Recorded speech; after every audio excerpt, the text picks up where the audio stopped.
mën naa dox na dox Sëñ Bamba jaajëf Sëñ Bamba jaajëf Sëñ Bamba jaajëf jërëjëf yaa rabbi si li di xaraati sëriñ bi dane liggéey bi mën naa dox nay dox li jiitu ci liggéey bi mooy nay set tey sell loolu la ko sëriñ bi bëggee comme ni sëriñ bi bëgg nag loolu lay def liggéey bi mën naa dox nay dox ñu ngi sant góor ak jigéen mag ak ndaw képp ku jàpp ci liggéey bi ak foo mën di nekk yàlla na sëriñ bi defal tawfeex defal la ay jumtukaay bépp jumtukaay bu am murid di soxla ngir liggéeyal sëriñ bi yàlla na ko sëriñ bi jàppandil yàlla na si leen di Xadi Fall yàgg fi te wér doo ngay yàgg fi te wér ñu yàgg ànd liggéey Seera Fall bi barki maam Seera Fall yéen it ngeen yokk boo ko ndax lu fu affaire bi ak yéen a ko fa àggale barki maam Seera Fall yaay Fall yaa ngi nii Baay Fall yaa ngi nii waaye boore murid damaa bëgg ngeen Sëñ Bamba jërëjëf Sëñ Bamba jaajëf Sëñ Bamba jaajëf ana si maam Cheikh ana si maam Cheikh si maam Cheikh si maam Cheikh Sëñ Bamba jaajëf laa bëgg mu dolli Sëñ Bamba jaajëf Sëñ Bamba jaajëf dara maam Cheikh Ibrahima Fall Lamp ko waroon liggéey bi macha allah kontaan nañ bég nañ yàlla nañ yàgg yàlla nañ yokk yàlla nañ wér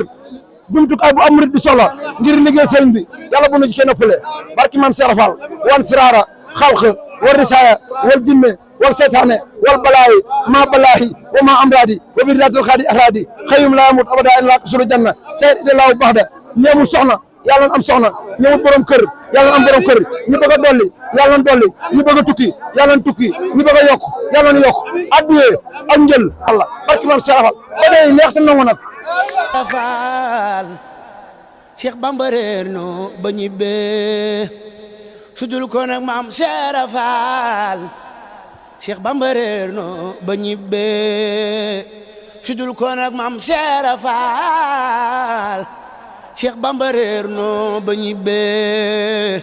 sudul ko maam Cheikh Fall Cheikh Bamba réer no ba ñibbee sudul ko nag Sëwru Faal Bamba réer no ñi ñibbee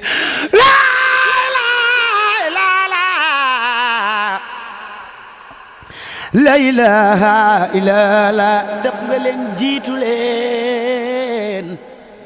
xaw ma ful la góor de ti dabe dab nga leen jiitu leen oo faal